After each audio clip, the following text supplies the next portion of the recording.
We'll move on to the Iltis inductions ceremony at this point. As indicated on the program, Iltis was a distinguished scientist, teacher, environmentalist, and passionate advocate for conservation. Hugh served as professor of botany at the UW-Madison and as director of the UW Herbarium. In the 1960s, he co-founded the Nature Conservancy in Wisconsin, joined fellow citizen activists to help ban DDT, and promoted all aspects of environmental quality. He's also recognized internationally for his efforts to protect biosphere reserves in Mexico and South America and the discovery of rare plant species. Reading his bio, I also I'm sorry I never got to meet him. And people, when I said that to someone else, they would oftentimes comment and say, well, probably a good thing, because he was kind of a feisty person as well, and he could also be a bit abrasive. So I'm sorry I missed that part of that man. But Tom, in your music, I think you sung well about that passionate spirit. We have the nomination material. I'd like to thank them, was from Mary Jean Houston. And Kate Harrington is oftentimes one of the people in the background who does so much for that organization. So I want to recognize Kate for all of your help in setting up things for this induction ceremony. I also want to recognize Frank Iltis for his work in helping us find speakers. And Frank is one that I have yet to meet. Is Frank here today? Hi, Frank. Hi. We've been on the emails and talking so often, but I haven't yet seen you. Thank you. Presentations. There are 5 presenters, but again, I gave them the same challenge. Confine your combined talking time to 30 minutes, and you can divide it up any way you want. So we'll be watching that. So please watch the clock up here. The first speaker will be Mary Jean Houston. She's the director of the Nature Conservancy of Wisconsin, followed by Theodore Cochran. He's a senior academic curator emeritus of the state herbarium and worked closely with Hugh for many, many years. And you'll see in a few minutes a picture of the two of them together at an identification table, I believe. And then Dr. Michael Nee, am I pronouncing that right, Michael? Michael Nee is the emeritus curator of the New York Botanical Garden and now research associate with the Missouri Botanical Garden. He loves to travel. Most of our correspondence was from South America back up here to me. So I wish I had been with you. Also, I believe a student working with you. And then the next presenter is Dr. Jose Antonio Vasquez, who is from Mexico and works with the Institute of Biology at the University of Guadalajara in Mexico. So he brought, I think, a contingent of people from that region of the world. So you're adding a little festival spirit to us today. Thank you for your travels. Lastly, the son of Hugh, Michael Iltis, will speak on behalf of the family. So we'll start with Mary Jean, and then come up right after you finish. And again, there's a clock up here. Please be timely.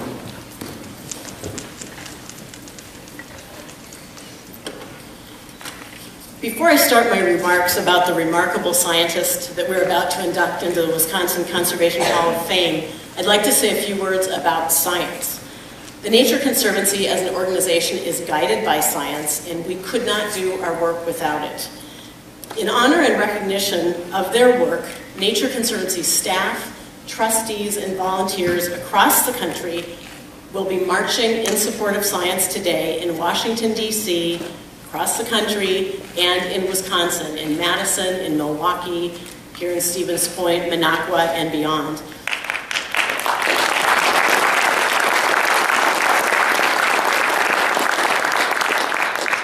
And if Hugh Iltis was here today, I know he would be probably with them marching, or we know he would be with them in spirit. So here's to the scientists in the room in Wisconsin and around the world. Thank you for all that you do to explore our natural world and to give all of us in policy and conservation, nonprofits and governments, the information that we need to conserve natural areas today and for future generations. So it's great to be here today with all of you to celebrate 3 people who have done so much for the lands and waters that we all love. And I have the special honor and privilege of saying a few words about Dr. Hugh Iltis, a distinguished scientist, teacher, environmentalist, and a passionate spokesman for conservation. Hugh was also one of the 3 co-founders of the Nature Conservancy in Wisconsin, and today he joins Gene Rourke and Dr. Joseph Hickey in the Wisconsin Conservation Hall of Fame. Born in Czechoslovakia, Hugh came to Wisconsin in 1955, where he joined the faculty of the botany department at the University of Wisconsin. He became the curator and later the director of the University of Wisconsin Herbarium. Others will tell you more about his many accomplishments at the University of Wisconsin shortly. While he was at the university, together with Gene Rourke and Joe Hickey, Hugh founded the Nature Conservancy in Wisconsin in 1960. Aware that special places of Wisconsin were being lost, and along with them, the plant and animal life that they harbored, he joined with others who firmly believed that the importance of conserving our natural habitats for future generations. Hugh served on the Nature Conservancy's board for 16 years when the organization was completely led by volunteers. And during that time, he was a member of a technical committee that advised the chapter board on scientific aspects of natural areas that were being considered for acquisition. His knowledge of plant taxonomy and systematics was invaluable in helping this fledgling organization in identifying and prioritizing the most important places to protect. Those priorities included the Baraboo Hills and Spring Green Prairie in Sauk County, Chewauquee Prairie in Kenosha County, and the coastal wetlands in Door County. And these are all places where the Nature Conservancy continues to work today. Hugh helped build an organization that has protected more than 232,000 acres of Wisconsin's most beautiful and ecologically significant habitat across the state. Even after Hugh went off the Nature Conservancy board in the late 1970s, he remained very involved. Russ Van Herrick was hired as the Nature Conservancy's first state director in 1978. And he's told me several times the story of the day that he and Hugh met. Russ says, Hugh stomped into my office in my one-room basement office on University Avenue, the basement of the Academy of Sciences building. And he was the first person involved with the Nature Conservancy to find this little warren in the basement. Hugh slammed a stack of books and papers dramatically on the metal table, the gray metal surplus table in Russ's office. These were botany manuals, scientific publications, and journals. And he spun toward Russ and locked his gaze into Russ's eyes and said, "I'm Hugh Iltis. Don't even think of doing anything until you've read and understand all of these completely." And he turned and left.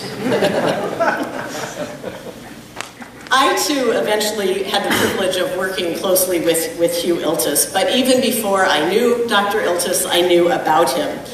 I watched a documentary film that the Nature Conservancy put together back in 1987, and it was about the loss of native habitats and the importance of species conservation. Hugh was interviewed in this movie, and he was asked, among other things, what good is a species? And Hugh's retort was, well, what good are you? I was both impressed and a little intimidated about this outspoken professor who had discovered teosinte, a perennial wild relative of corn, and he had done so much to protect its habitat in Mexico. Then a year later, I had the great fortune to begin my career with the Nature Conservancy in Wisconsin, buying land statewide for the organization. And I was fortunate to work directly with Hugh. He would come into the Nature Conservancy office, again armed with books and maps and opinions, and advice to talk about where the Nature Conservancy needed to be doing more to conserve precious habitats in Wisconsin. While I grew to love these visits from Hugh, I was not nervous about him coming. I was excited. It was a lot of fun.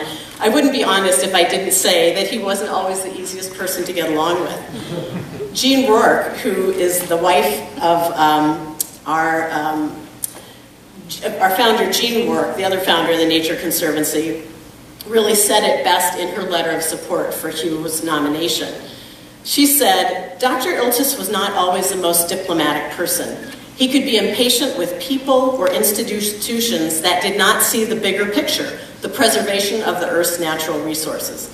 He was not afraid to name obstructionists or shake his head at people who thought too much in financial terms. But he was a fascinating speaker, and his audiences were always enthralled." Hugh believed that land and water conservation was an urgent issue that required all of our hands to be on the deck, and he traveled far and wide to spread that message.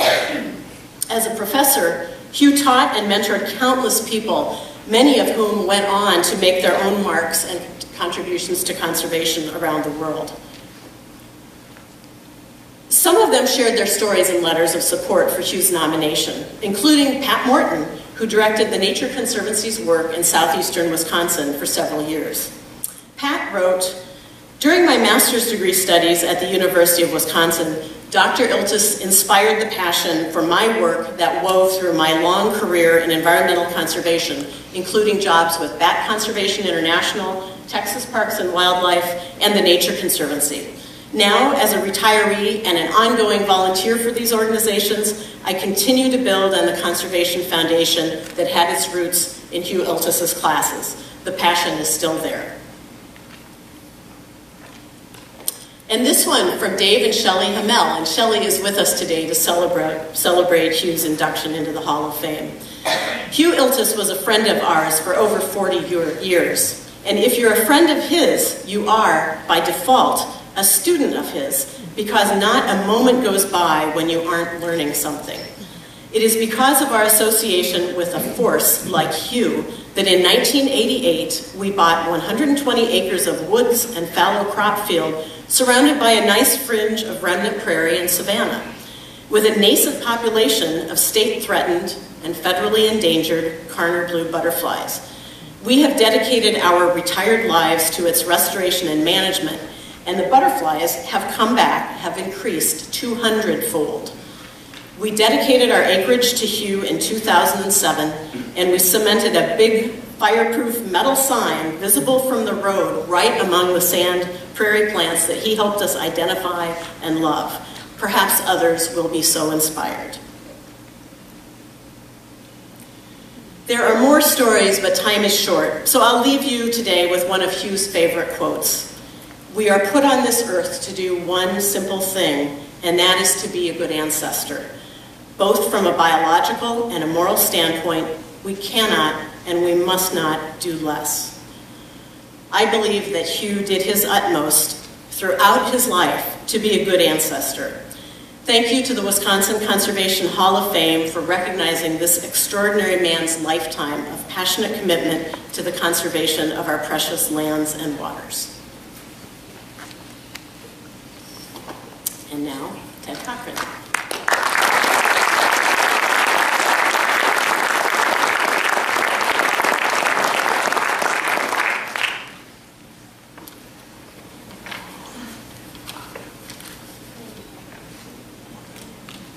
Besides doing research, teaching, lecturing, writing, publishing, and doing boots-on-the-ground conservation work, when Iltis came to Wisconsin, he made it one of his prime tasks to build the University of Wisconsin-Madison's herbarium, that is, its museum of preserved plant specimens and library of books, journals, reprints, and maps, into a superlative institution.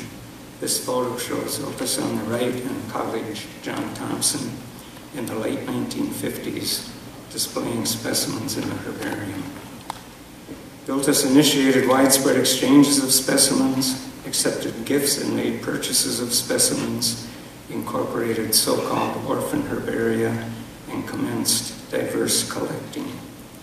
He maintained a large network of correspondence, belonged to many professional organizations, subscribed to many publications, attended scientific meetings, and solicited the borrowing of UW material by researchers. During his curatorship, the vascular plant herbarium grew from 195,000 specimens to 645,000, a 3.3-fold increase. He and his students crisscrossed Wisconsin to amass the material that they needed to write publications on the flora of the state. And not only in Wisconsin, but they went on field trips to Mexico and Central and South America to study and collect plants. This is Dr. Iltis in Ecuador in 1977, leaning on the trunk of a huge kapok tree. He made collections elsewhere, of course, not only in Wisconsin, including in Hawaii. He went to the USSR twice, and he visited herbaria in Europe on 6 different trips. He made nearly 19,000 collections from 67 of Wisconsin's 72 counties, and untallied numbers of collections from outside of Wisconsin. On the high plateau of southeastern Peru, he discovered 2 previously undescribed species of tomatoes and a violet that is one of the world's smallest terrestrial seed plants. This is a view of the high, dry, extensive intermontane plateau in the high Andes of southern Peru and the habitat of that diminutive violet, which can be seen superimposed on a penny in the upper right corner of the photo. These finds garnered media attention, as did his roles in the discovery of 2 perennial wild-grass species of zea, the genus of corn. Here he is atop the Sierra de Manatlan in western Mexico in 1979. His right hand is holding onto the stalk of the newly discovered Zea perennis, the perennial teosinte. In 1982, the herbarium was moved into a new wing constructed to house it and the biology library. And 3 years later, we were able to buy a new mobile storage system and 206 new specimen cabinets, which relieved chronic shortage of space. And to Iltis's credit and that of the curatorial staff, the herbarium today is as well curated and as well housed as any large university herbarium in the country. Iltis taught plant geography, classification and evolution of the grasses, plant taxonomy, and taxonomy seminars. He made these courses truly exciting, owing to his expertise and enthusiasm. He encouraged his students to experience botany in the field, to take classes at biological stations, attend symposia, and join environmental organizations. He formally mentored 37 graduate students who successfully completed master's and/or PhD degrees. Taxonomy is the field of science that encompasses identification, description, nomenclature, and classification of organisms. Internationally, Iltis was known as a leading taxonomist of the Caparaceae and Cleomaceae, plant families on which he authored or co-authored 66 monographs, floristic papers, and notes. This is Dr. Iltis in the herbarium in 2007, 50 years after the first picture I showed, studying specimens of a caparous species. He also studied the flora of Wisconsin, of course, and western Mexico. He co-authored 19 papers and books on the flora of Wisconsin. Having learned from his father and others who were intrigued by maize, also called corn, and teaching the grass course, which included the evolutionary history of cereal grains, Iltis was stimulated to investigate the taxonomy of zea and the origin of zea maize, cultivated corn, about which he developed an understanding that was unparalleled in scope. Of Iltis's 200 published works, 45 are eloquent papers on the subjects of conservation and preservation.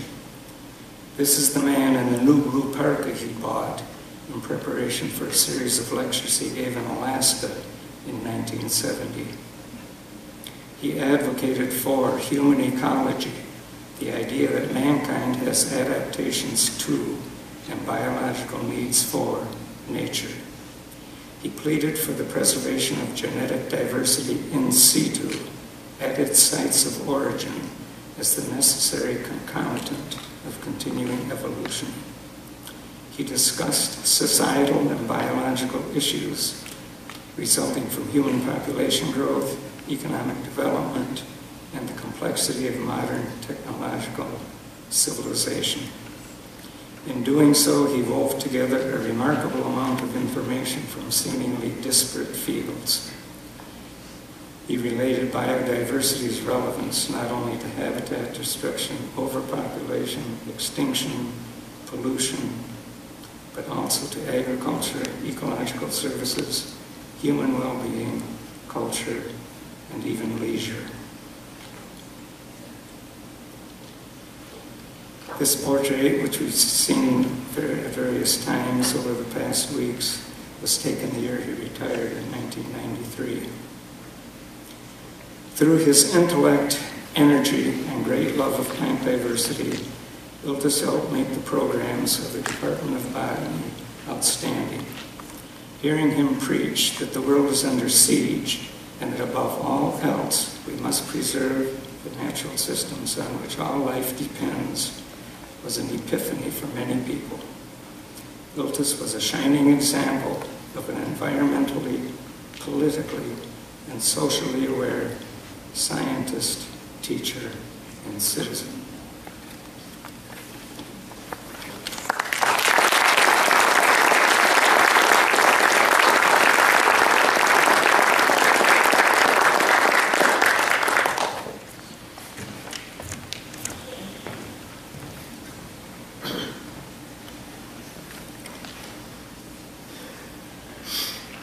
Thank you. Dr. Iltis was an incredible teacher, and sitting in the audience are several of his PhD or master's students.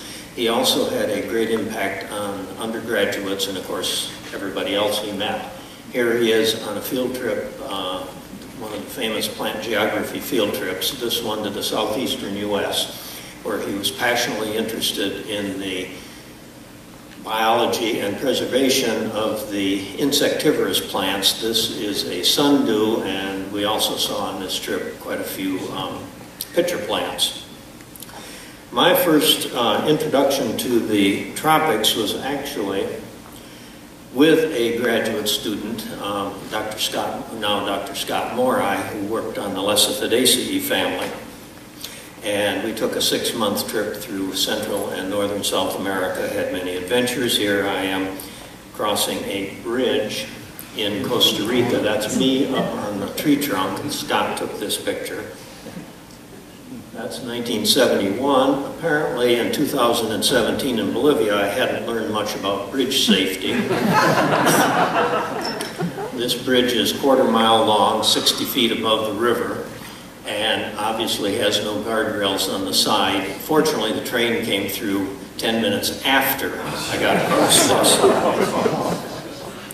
Scott was, or is, the world's leading authority on the Lesothidaceae, the Brazil nut family, and we had quite a few adventures on that trip. One, I remember, he was collecting herbarium material and taking notes and photographs, and I was collecting wood specimens for the USDA's Forest Service Forest Products Laboratory in Madison, which is the world's largest collection of wood samples.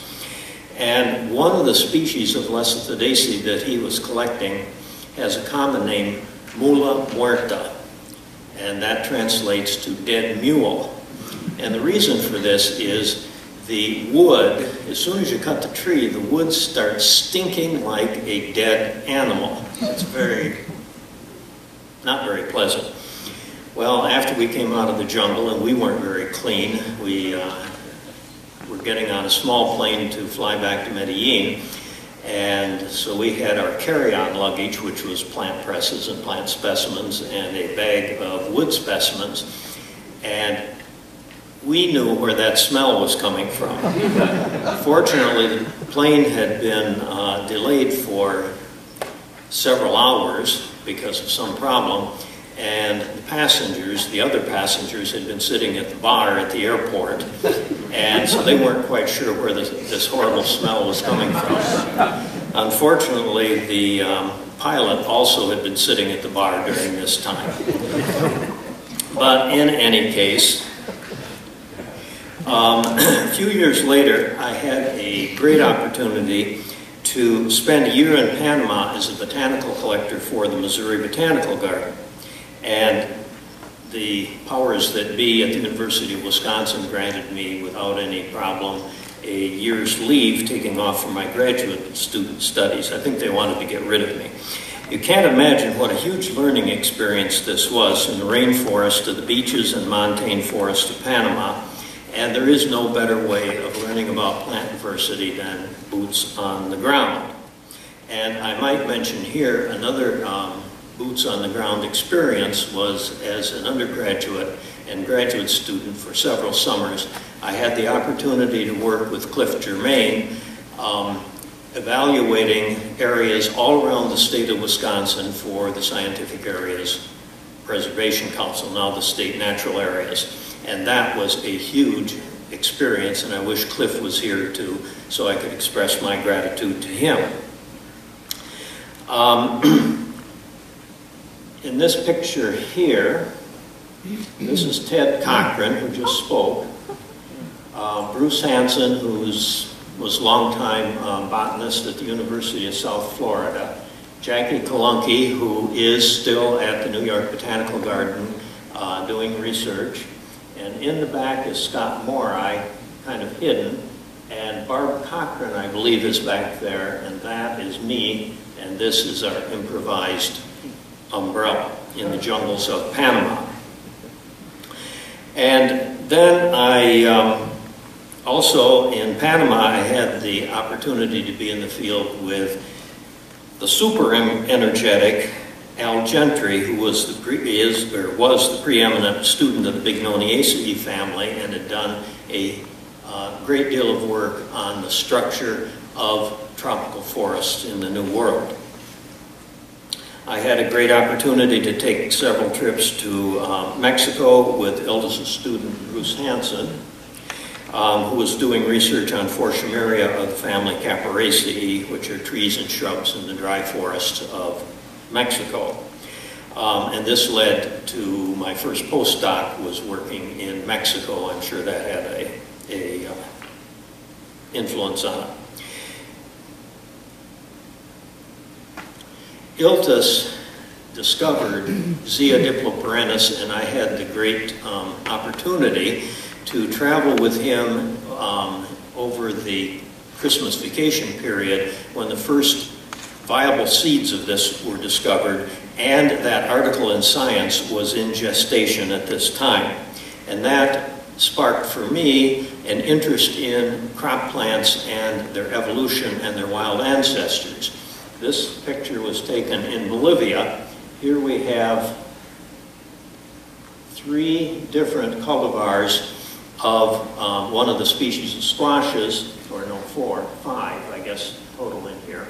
And this is their wild ancestor that we rediscovered in Bolivia about 15 years ago, since a colleague of mine has discovered it also in Peru. And these little hard, round, bitter, inedible things are a source now of germplasm for the improvement of these sorts of squashes. But this species, there are 5 domesticated species of squashes, the wild ancestor of this one, and the wild ancestor of this one, which also includes the butternut squash up here. We don't know where the wild ancestor is. We still need field work. We cannot preserve the wild ancestor if we don't even know where it grows.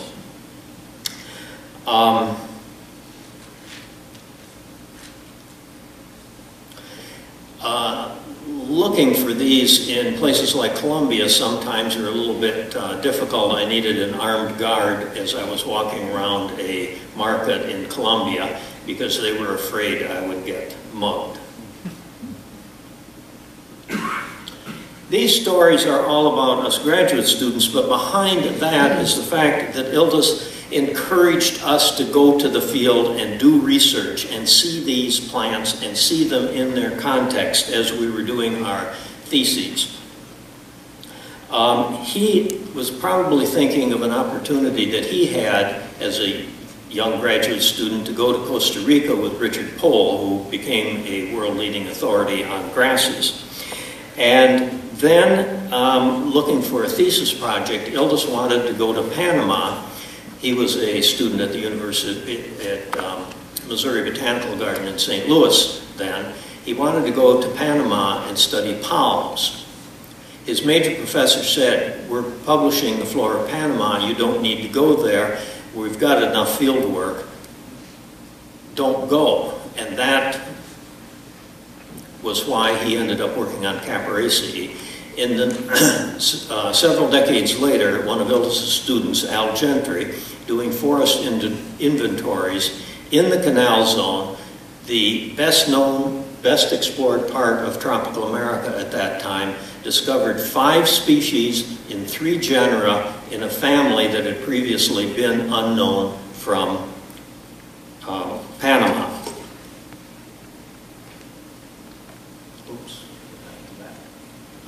So fortunately, in conservation, there are a number of optimistic examples, such as the vicuña. I just saw one of these. I saw 7 family groups one afternoon in the highlands of Bolivia. They were hunted nearly to extinction in the 1960s, but they've made a very, very good comeback. We can't say the same thing for gorillas. The gorillas have been on a downward spiral for decades now, and they're still very, very much under threat. In the meantime, that 500-pound gorilla, namely the population explosion and overpopulation, is still the 500-pound gorilla in the room. And Iltis, from the beginning, as long as I knew him, was always very, very, very much focused on the fact that there are too many people in this world and that we must bring the human population into a reasonable relationship to our natural resources. And another good example of conservation success would be the Spring Green Preserve, which has the dedication to Sharon Wisniewski and Hugh Iltis right here at the entrance. And this is very near where I've just purchased another one of these Wisconsin river bluffs, similar to this one, and taking the red cedars off and restoring them. It's about 10 miles to the west from here. Thank you very much, and thank everybody for their conservation efforts, and let's keep this all up.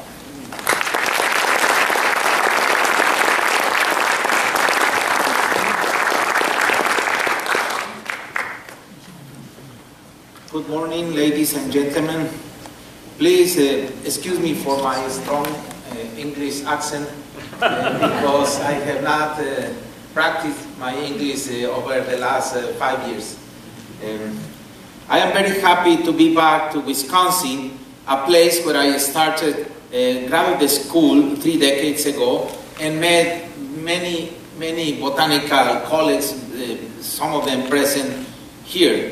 But more importantly, Wisconsin is a place with an outstanding conservation tradition and great legacies such as those made by John Muir, Aldo Leopold, and John Curtis.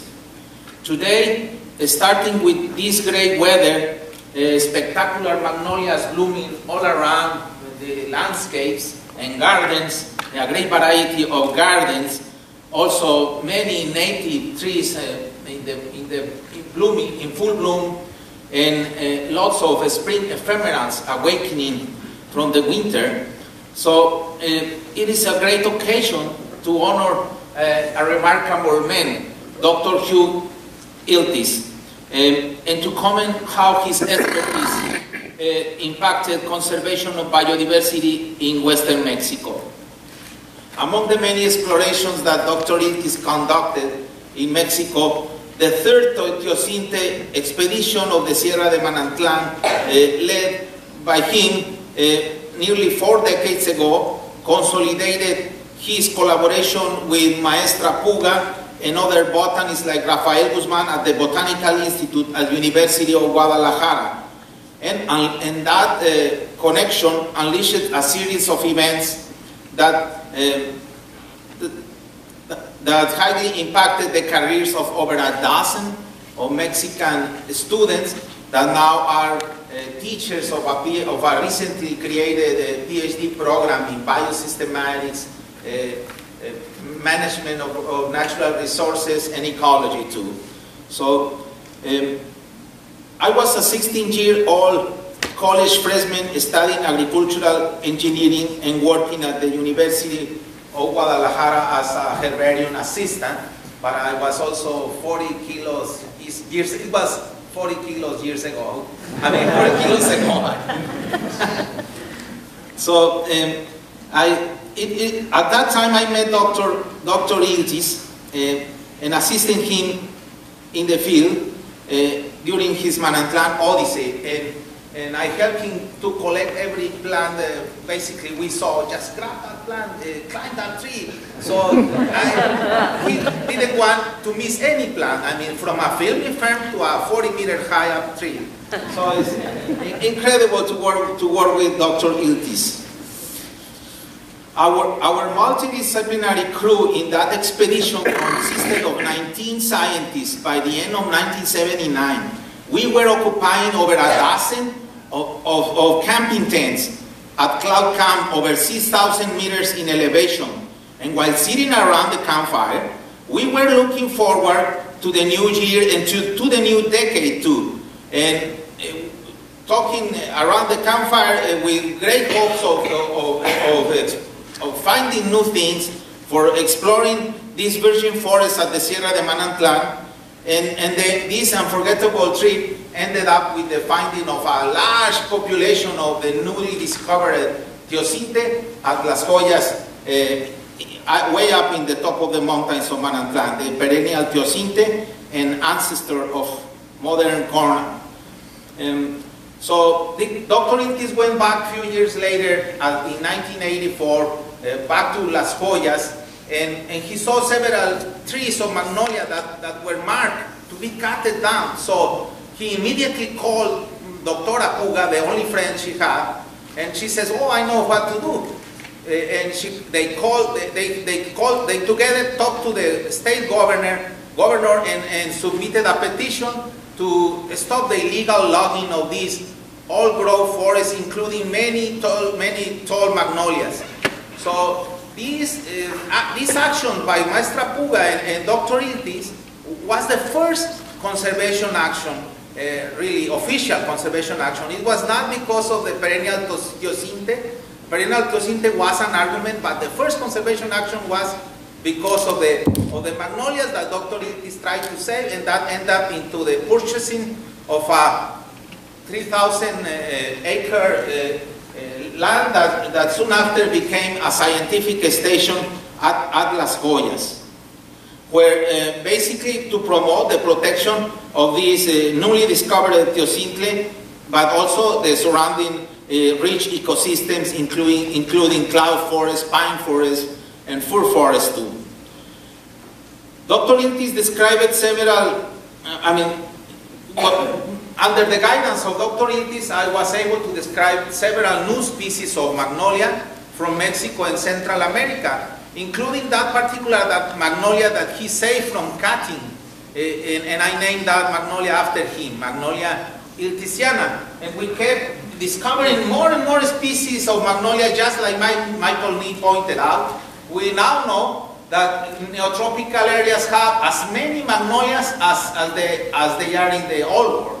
So magnolias are in very remote areas. We only know the common plants now, but we have to visit remote plants to know the rarest and the endemic plants that are growing up in the Andes and the Amazon. So they are very rich. Magnolias grow from near sea level to all the way to 3,000 meters in elevation, and we didn't know that.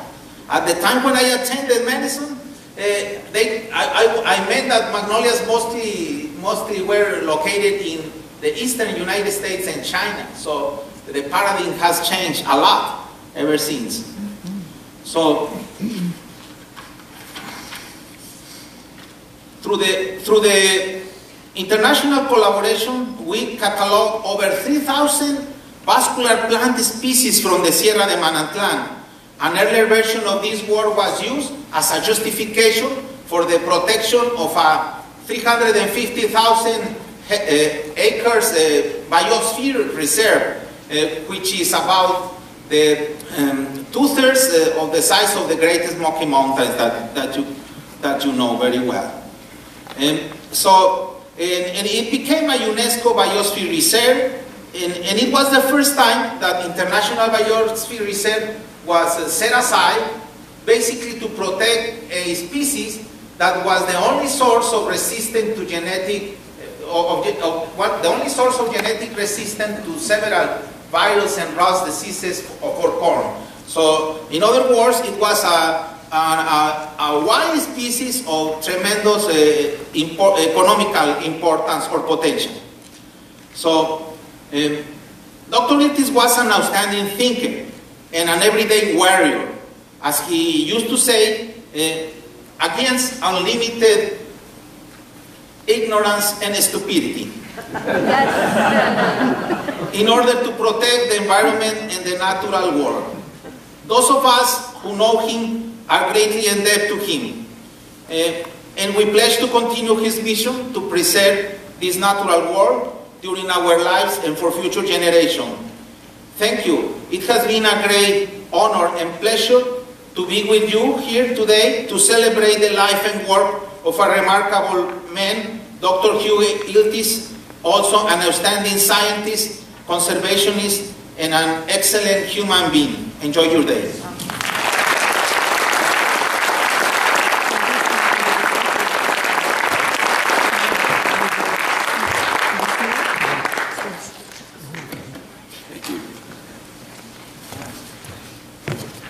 Iltis. It's an honor to be here today, Earth Day. As a boy, I walked with my father, Hugh Iltis, beside 25-foot-tall tree ferns in the Waikamoe Reserve on the side of Haleakala in Maui, Hawaii. I backpacked with Hugh for 30 miles in wildflower-covered alpine meadows high in the mountains of British Columbia. In 1977, at Dodson's Biological Station, one of the few protected forest areas in all of coastal Ecuador, we visited the nearby Centinela Ridge on the edge of the Rio Palenque cloud forest, for which years later E.O. Wilson named the term Centinelan extinction for the phenomena of incredibly rich biological areas that go extinct before we know what we have lost. Dodson and Hugh's student Al Gentry collected many new species there years after that. My father said at that time that with politicians giving away land parcels as political favors, in a few more years there won't be anything left of this biological treasure. He was right about Centinela. Near Janesville, Wisconsin, on a 20-acre remnant of deep soil prairie that the Nature Conservancy later purchased, we saw white-fringed orchids, 400 different species, colors, and textures, an artist's inspiration that used to cover half of the state. Alda Leopold in Sand County Almanac said, "Someday we may need the deep soil prairie to rebuild the wasting soil to which we owe the productivity of Illinois and southern Wisconsin farmland." Scientists have observed in recent decades a significant decline in the ocean's coral and the phytoplankton that produces 2/3 of the world's oxygen and the base of the ocean's food chain.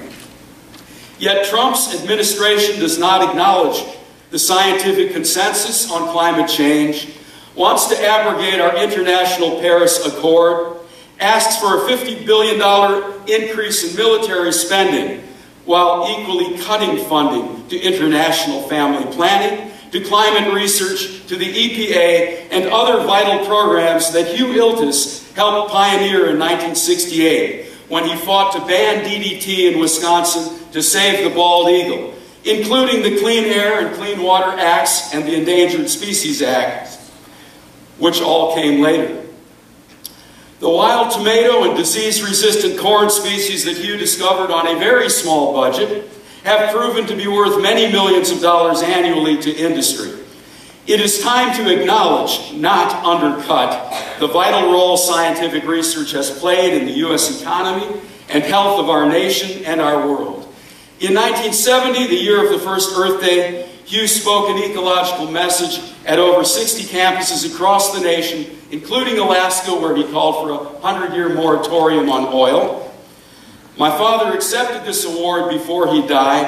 I accept it in recognition, not just of past battles to protect our environment, vanishing biodiversity, and ecosystems, but to call attention to those urgent global preservation struggles yet to come, and to advocate for a better scientific understanding of nature, of human biological and social needs for nature, and the optimal environment in which humans evolved.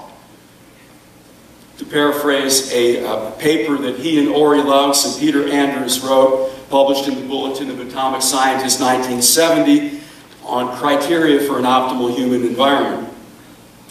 And if I have any more time, I don't know, I could read just a few words from editorial he wrote in Bioscience 1970. Man first, question mark, man last, question marks, the paradox of human ecology.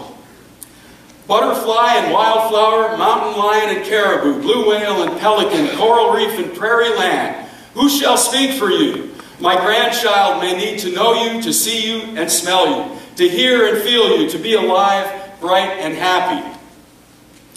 The ultimate question one has to ask is this: shall man come first, always first, at the expense of other life? And is this really first? In the short run, this may be expedient. In the long run, impossible. Man is now responsible for every wolf as well as for every child, for prairie and ocean as well as for every field. Henceforth, the laws to govern man must be the laws of ecology, not the laws of a self-destructive laissez-faire economics. And what the laws of ecology say is that we, fancy apes, are forever related to, forever responsible for this clean air, for this green, flower-decked, and fragile earth. Indeed, what ecology teaches us, what it implores us to learn, is that all things, living and dead, including man, are interrelated within life. This must be the foundation of our new ethics. If you love your children, if you wish them to be happy, love your earth with tender care and pass it on to them diverse and beautiful, so that they, 10,000 years hence, may live in a universe still diverse and beautiful and find joy and wonder in being alive. There's a better version of that he gave in St. Louis, 1966, that I don't have with me. And I have put some of these writings back in 2009, and I plan to update it to include the extended obituary with reminiscences from many people, and very likely some of the material that was spoken here. If you go to www.botany.wisc.edu/ILTIS, Iltis, you can find Man First, Man Last is there, for example, that one pager, but there's also longer ones where he tried to compile a lengthy bibliography of man's needs for nature back in the early 70s. And thank you. Thank you.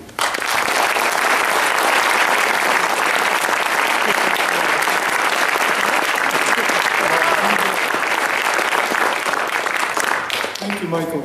A fiery image, I think, of your father. I could have said a lot. So stay up. We will unveil his plaque now, and then we'll, while we're doing that, Katrina, can you come up? We want to move the rest of the ceremony quickly. Let's unveil it, and then she'll read it.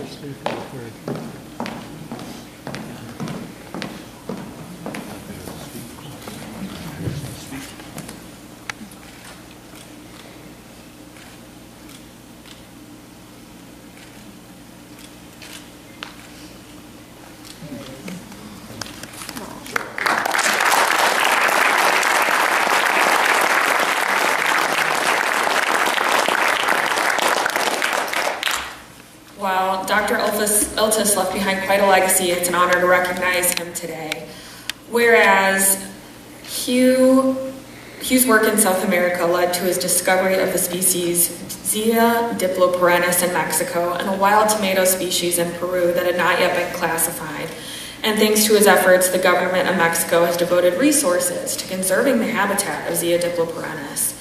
And whereas Hugh is best known nationally and globally for his extensive work as the University of Wisconsin Herbarium Director and in his efforts to protect biosphere reserves in Mexico and South America, and whereas Hugh co-authored the technical bulletin, Atlas of the Wisconsin Prairie and Savanna Flora with Theodore Cochran, and it is still used as a prominent source today after being published in 2000, and whereas Hugh championed the preservation of endangered and threatened habitats to protect biodiversity, and his extensive contributions to conservation efforts earned him numerous awards, such as the Presidential Award from the Republic of Mexico and the Nature Conservancy's highest honor of the Golden Oak Leaf Award. Now, therefore, the members of the Wisconsin Legislature do hereby commend and honor Hugh Iltis for his tremendous accomplishments and induction into the Wisconsin Conservation Hall of Fame.